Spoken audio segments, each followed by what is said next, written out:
Faredi dengan NIM 25052148 dengan prodi Pendidikan Pancasila dan Kewarganegaraan. Dan saya Muhammad Ali Bukran dengan NIM 25045101 dari prodi Pendidikan Geografi. Dan saya Redi Evandra dari prodi Pendidikan Geografi dengan NIM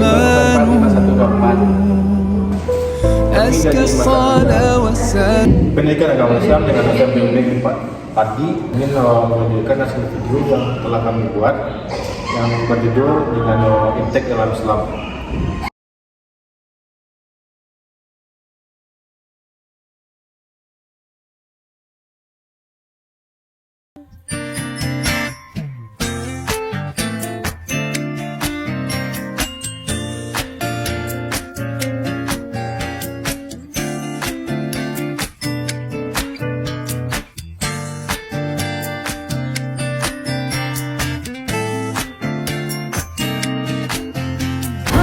Kini, internet menjadi raja dan menguasai seluruh hajat hidup manusia. Orang tak bisa lagi hidup tanpa internet. Menariknya, semua capaian teknologi informasi yang mulai mengubah pola hidup modern ini ternyata tak akan terwujud tanpa sosok besar di belakangnya. Sosok ilmuwan muslim yang menurunkan dasar ilmu dan teknologi dunia. Muhammad Ibnu Musa Al-Khwarizmi ketika menemukan ilmu aljabar. Ternyata ilmu aljabar Al-Khwarizmi ini menjadi dasar teknologi internet. Ya Rabbi irfa maqamu دوما في كل مكان سيدي يا محمد حبك روح الإيمان يا ربي أرجو لقاءه يوما في دار السلام يا حبيبي حبيبي يا محمد صلى عليك الرحمن حبك في كل مكان يا حبيبي حبيبي يا محمد يا خير الأنام عليك أزكى السلام يا حبيبي حبيبي يا محمد صلى عليك الرحمن حبك في كل مكان يا حبيبي حبيبي يا محمد يا خير الأنام عليك أزكى السلام يا حبيبي يا حبيبي صلى عليك الرحمن أزكى الصلاة والسلام يا ربي ارفع مقامه دوما في كل مكان سيدي يا محمد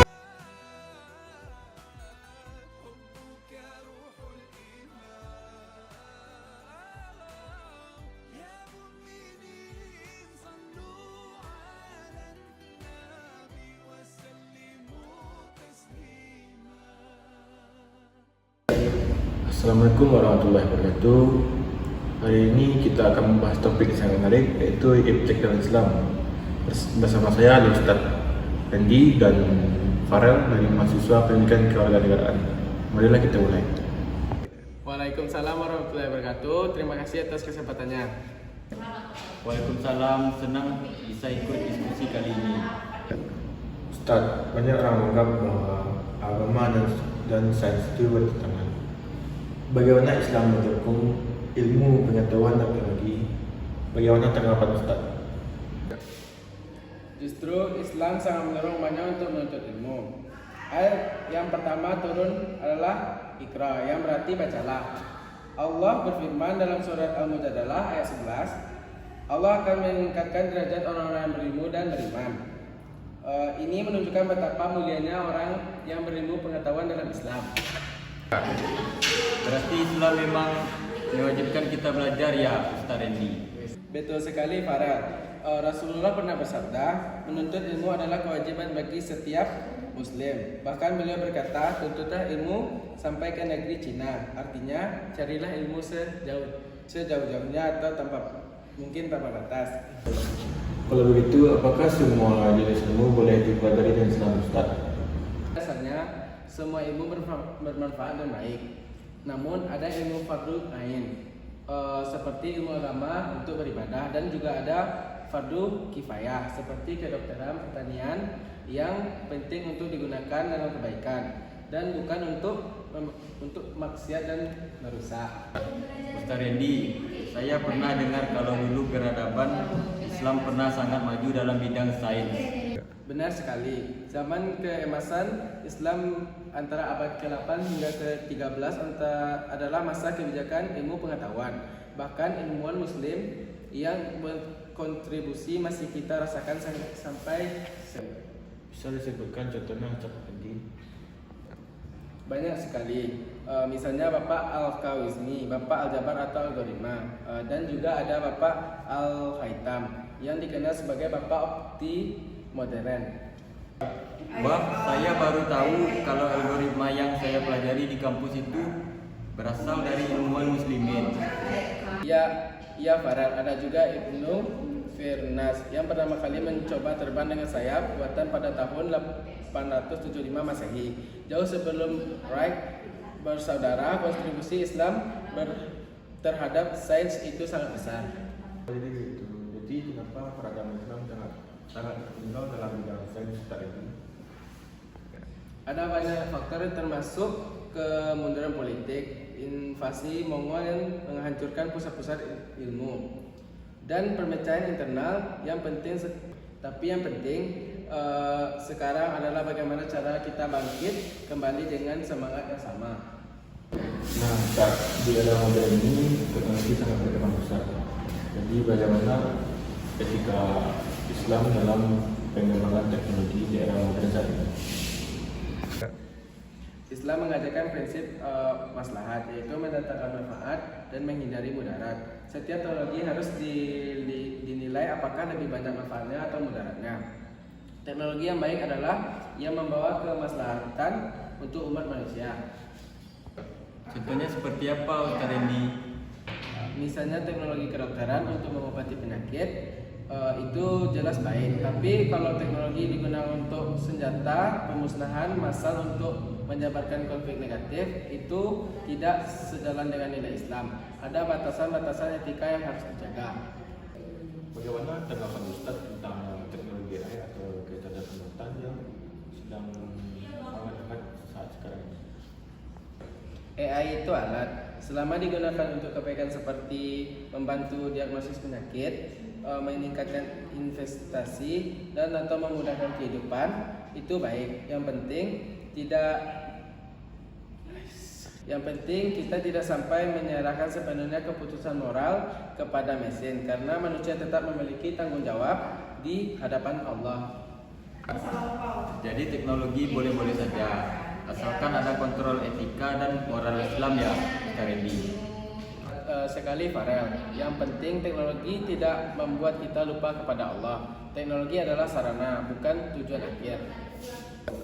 Ustaz Randy, apa tantangan Islam dalam menghadapi pesatnya perkembangan teks saat ini?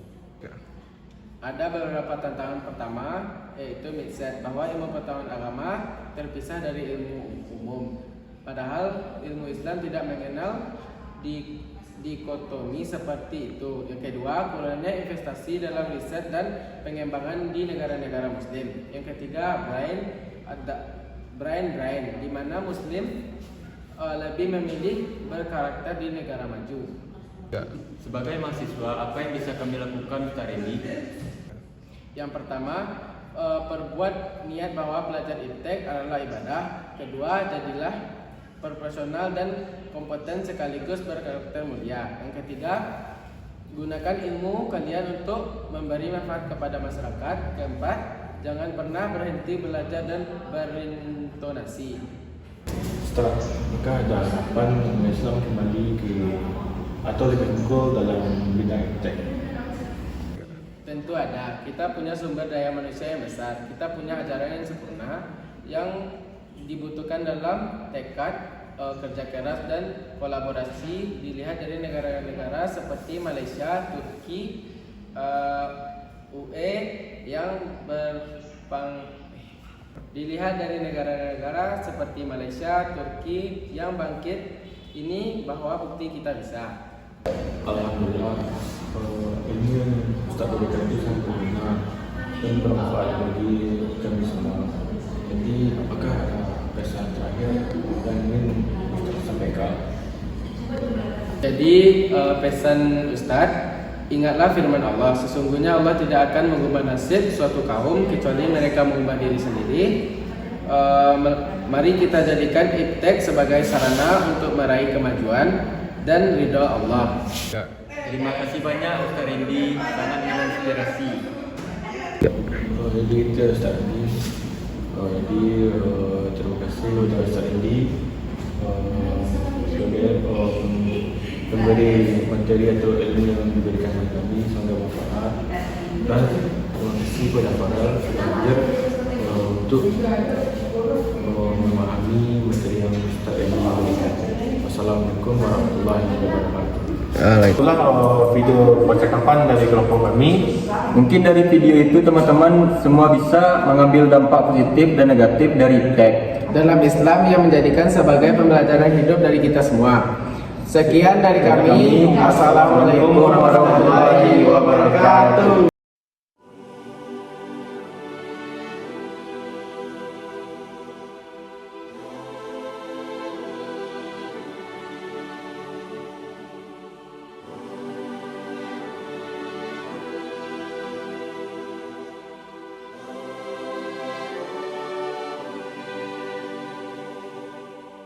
صلى عليك الرحمن